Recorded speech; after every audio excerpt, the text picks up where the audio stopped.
So many of you are wondering what's going on with the Magic Road Adventures. Well, here's the deal. I'm pretty much wrapped up with the first draft for the script of the prologue, and I'm currently going over it with my proofreader. Now, unlike the Great Railway Show, in which I'm assigning someone from the fan base to be my proofreader, this script will be proofread by my writing tutor, so I'm not sending out requests for anyone to read this. So far, my proofreader has liked what I've written. Some minor changes here or there, but it's turned out to be a good script in their opinion. And hopefully, when the proofreading is complete, I'll create an audition video for the characters of this story. Can't wait to get to that.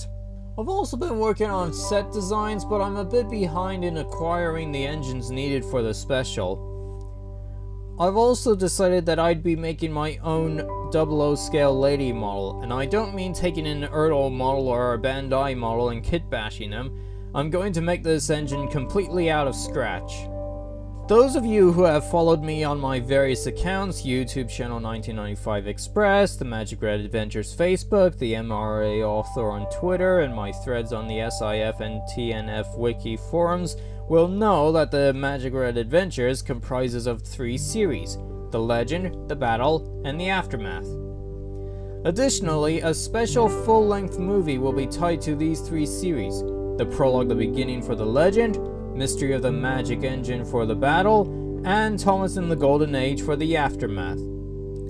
Placing all of these series title cards together, along with Thomas and the Magic Railroad, I realized that there seems to be a blank space. A 4th series that should be tied with Thomas and the Magic Railroad. Now, I have already received some suggestions on Facebook for some storylines as well as potential episode titles, and I appreciate them very much. But I need a name specifically for this series. Something that follows in the same vein as the Legend, the Battle, and the Aftermath. Thoughts or recommendations would be very much appreciated.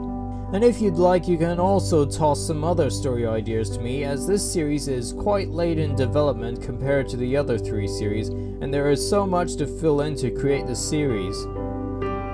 For certain, it's going to take up where Thomas and the Magic Railroad left off and focus on the lives of Lily, Patch, and Burnett, as well as having the Sudrian engines being more involved and more aware of Lady the Magical Engine. Writing for Lily and Patch shouldn't be a big challenge. In fact, I myself toyed with the idea of a series which focused on the pair and Thomas during my 7th and 8th grade years. Let's just say that it would be something I'd like to go back to and revise so that it fits in the timeline of the MRA. In case you are unaware of the plots of the Magic Road Adventures, I'll give you brief summaries. The prologue tells the story of the creation of Lady and the beginning of her journey to find out who she is and how to master control over her powers. The Legend focuses on the lives of Burnett Stone and Lady throughout the mid and late 20th century and what they learned through experience. Mystery of the Magic Engine is when the Sudrian engines realize that strange occurrences are happening and they want to find out what part Lady has in them.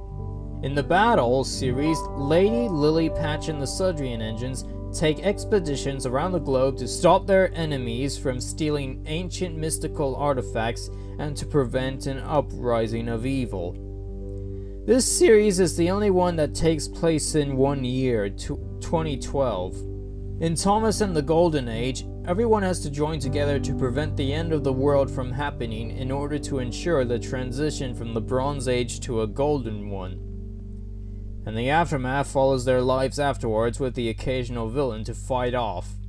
On a distantly related note, I'd like to bring up a trip I took this past summer. During August, I traveled to South Dakota for the first time. It was a nice trip, saw Mount Rushmore of course, and rode on the Black Hills Central Railroad, a nice little mountain line. But that's not the point I'd like to talk about. I want to talk about a monument that's currently under construction. This is a monument dedicated to Crazy Horse, a hero to the Native American tribe of the area.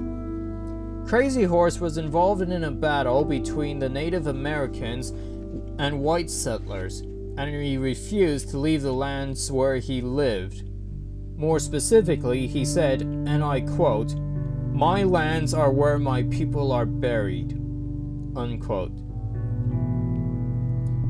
Crazy Horse was betrayed and killed by one of his people before he met with his captors to discuss a peaceful agreement. Several decades later, when construction on Mount Rushmore ended, the surviving Indian members approached one of the men who worked on Mount Rushmore and asked him to construct a monument dedicated to Crazy Horse. He agreed to do so and started work alone, but later was assisted by his wife and 10 children. Today, the same family are continuing the construction, and it is a non-profit project, meaning that they are relying solely on donations, contributions, and money received from selling gifts and meals in their visitor center.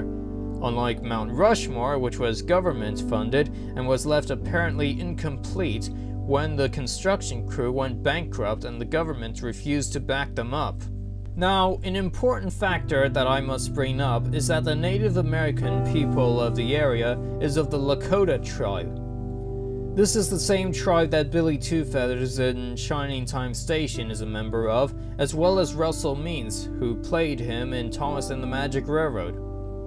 I count Russell Means as a great inspirational man, full of wisdom and knowledge of the true American soil and spirit.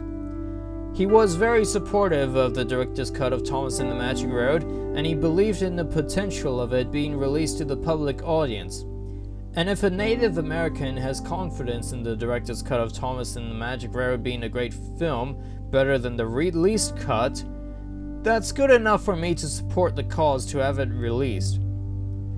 Russell Means has long since passed on and joined his ancestors in the next dimension, so I believe that we should honor him by continuing the movement for the release of the director's cut. But because he is a member of the Lakota tribe and the monument of Crazy Horse is being constructed in dedication to the Lakota tribe, I also believe that everyone should go to South Dakota at least for one time in their life, and when they go, they should visit the Crazy Horse monument, give a contribution, make a donation, buy a souvenir or two from their shop, have a lunch in their restaurant, anything that would help to support this cause. They've already done so much at this time, sculpting the face and creating the base for the arm and outlining the form for the horse's head.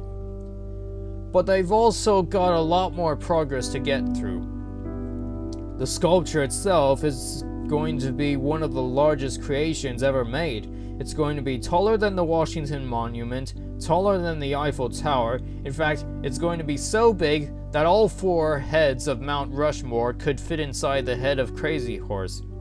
It's that big, and so the more contributions the better. It may not be completed until long after our generation has passed on to the next dimension, but it's for a good cause, to honor the Lakota tribe and the true American spirit.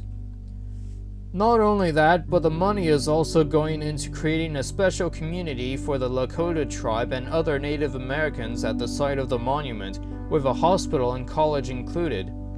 So to honor Russell Means and his Lakota family and friends, I say take a trip to South Dakota and visit the Crazy Horse Monument. It would mean a lot.